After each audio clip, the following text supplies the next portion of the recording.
1947 সাল। একদিকে ইংরেজদের 200 বছরের গোলামির হাত থেকে মুক্তির আনন্দ, অন্যদিকে দেশভাগের দগদগে ঘা। দ্বিখণ্ডিত ভারতবাসীরা কোথাও বিজয় মিছিলে ব্যস্ত, আবার কোথাও স্বজনকে হারানোর বেদনায় স্তম্ভিত। ভারতবর্ষে এসেছে নতুন সরকার, স্বাধীন সরকার।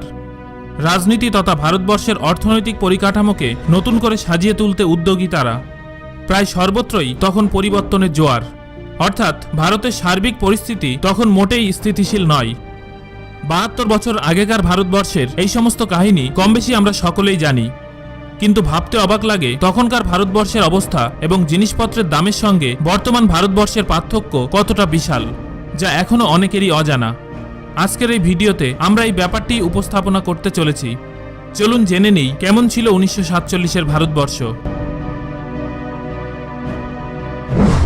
প্রথমেই আসা যাক ভারতবর্ষের সাক্ষরতার বিচারে। 1947 সালে অর্থাৎ স্বাধীনতার সময়ে সমগ্র ভারতবর্ষের মাত্র 12% মানুষ লিখতে এবং পড়তে পারতেন। গোটা ভারতে মাত্র 5000টি উচ্চ বিদ্যালয়, 600টি কলেজ এবং 25টি বিশ্ববিদ্যালয় ছিল। আজকের তুলনায় যা একেবারেই নগণ্য। 1947 সালে জিনিসপত্রের দাম। স্বাধীনতার সময় 1 কিলো উঁচু মানের চালের দাম ছিল 26 পয়সা, 1 কেজি চিনির দাম ছিল 57 পয়সা এবং 1 লিটার কেরোসিনের দাম ছিল 23 পয়সা। মাত্র 3 টাকায় পাওয়া যেত 55 কিলোগ্রাম সিমেন্ট, যা বর্তমান যুগে অভাবনীয়। 1942 সালে 10 গ্রাম সোনার দাম ছিল 44 টাকা। বিশ্বযুদ্ধের পর যা বেড়ে দাঁড়ায় 88 টাকা 62 পয়সা, অর্থাৎ দ্বিগুণের থেকেও বেশি। স্বাধীনতার 7 দশক পরে ওই একই পরিমাণ সোনার দাম বেড়ে দাঁড়িয়েছে তার প্রায় 400 গুণ, অর্থাৎ প্রায় 35,000 টাকা।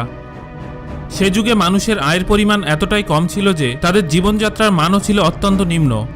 বর্তমানে fridge, air condition, washing machine, mobile phone, ইন্টারনেটের মতো অপরিহার্য জিনিসগুলোর প্রচলন সে সময় ছিল না। সাধারণ এক অফিস কর্মচারীর সারা বছরের আয় ছিল মাত্র 265 টাকা, তাই সচ্ছল জীবনযাপনের কোনো সুযোগ সুবিধা সে যুগে ছিল না। 1947 সালে ভারতীয় রেল ব্যবস্থা। ভারতবর্ষে প্রথম রেল ব্যবস্থার কথা উল্লেখিত হয় 1832 সালে, কিন্তু পরবর্তী এক দশকে এই নিয়ে কোনো পদক্ষেপ নেওয়া হয়নি। 1853 সালে 16 এপ্রিল ভারতবর্ষে প্রথম প্যাসেঞ্জার ট্রেন উদ্বোধন হয়। বোম্বে থেকে থানে পর্যন্ত 34 কিলোমিটার দূরত্ব 14 বগির একটি ট্রেন চালানো হয়েছিল। 3টি স্টিম ইঞ্জিন লাগানো থাকা সত্ত্বেও মাত্র 34 কিলোমিটার দূরত্ব অতিক্রম করতে ট্রেনটি সময় নিয়েছিল 75 মিনিট।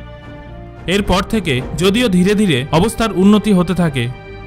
ইংরেজ শাসকদের হাত থেকে ভারতবর্ষ মুক্তি পাওয়ার পর পাকিস্তান ও বাংলাদেশ নিয়ে সমগ্র ভারতবর্ষের রেল লাইন ছিল 65,185 কিলোমিটার লম্বা।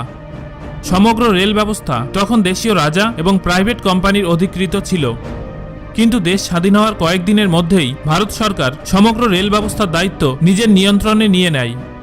1947 সালে বোম্বেতে মোট প্যাসেঞ্জার ট্রেনের সংখ্যা ছিল 204টি। 16 লক্ষ জনসংখ্যার শহর বোম্বে সীমানা ছিল তখন আন্ধেরি পর্যন্ত। ট্রেন ভাড়ার হিসেবে ছিল কয়েক পাই বা আনা, আজকের বিচারে যা মূল্যহীন। 1947 সালে ভারতীয় মুদ্রা। স্বাধীনতার সময়ও ভারতীয় মুদ্রার নাম ছিল টাকা। বর্তমানে সোশ্যাল মিডিয়ায় সেই সময় টাকা নিয়ে বেশ কিছু তথ্য প্রচার করা হচ্ছে, যা সম্পূর্ণ ভুল। বর্তমানে সোশ্যাল মিডিয়ায় প্রচার করা হচ্ছে যে স্বাধীনতার সময় $1 মূল্য ছিল 1 টাকা, কিন্তু আসলে $1 মূল্য ছিল 3 টাকা 13 পয়সা এবং 1 পাউন্ডের মূল্য ছিল 13 টাকা 33 পয়সা, অর্থাৎ সে যুগের টাকা বর্তমান সময়ের তুলনায় অনেক বেশি মূল্যবান ছিল।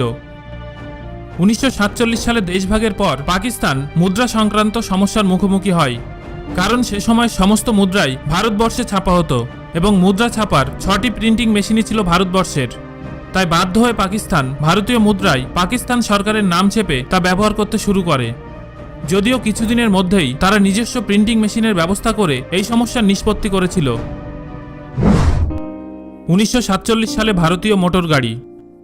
স্বাধীনতার আগেই ভারতবর্ষে শুরু হয়ে গিয়েছিল হিন্দুস্তান মোটরস এবং মাহিন্দ্রা অ্যান্ড মাহিন্দ্রা মোটর কোম্পানির জমানা। স্বাধীনতার পরেও ওই সমস্ত কোম্পানিগুলো রমরমিয়ে চলতে থাকে। 1947 সালে ভারতবর্ষে ওপেন ডাবল ডেকার এবং সিঙ্গেল ডাবল ডেকার বাসের চাহিদা বাড়ে। এই বাসগুলোর ভাড়া ছিল 4 আনার কাছাকাছি, যদিও তখন পেট্রোলের দাম ছিল প্রতি লিটারে 41 পয়সা, বর্তমানে যা 70 টাকার কাছাকাছি। 1947 সালে ভারতীয় বিমান ব্যবস্থা। শুনলে অবাক হতে হয়, 1947 সালে ভারতবর্ষে Indian national airways, Ambica airways, mission airways, Kalinga airways, Deccan airways, air service of India, Bharat airways, Dalmia Jain airways, Jupiter এয়ারওয়েজের মতো এতগুলো বিমান কোম্পানি ছিল। যদিও এতগুলো বিমান কোম্পানি থাকার আসল কারণ হলো দ্বিতীয় বিশ্বযুদ্ধ। 1945-এ দ্বিতীয় বিশ্বযুদ্ধের পর আমেরিকা বহু বিমান বিক্রি করে দেয়। ভারতবর্ষের কিছু ধনী ব্যবসায়ী সেই বিমান কিনে এয়ারলাইন্সের ব্যবসা শুরু করে। সেই সময় এয়ারলাইন্সের ব্যবসা এতটাই জনপ্রিয় হয়ে উঠেছিল যে বহু ব্যবসায়ী এর লোভে পড়ে যায়। তারপর প্রতিযোগিতা বেড়ে যাওয়ায় ব্যবসার মান ধীরে ধীরে নামতে থাকে। ভারত সরকার তখন 8টি এয়ারলাইন্সের রাষ্ট্রীয়করণ করে এবং নাম দেয় ইন্ডিয়ান এয়ারওয়েজ।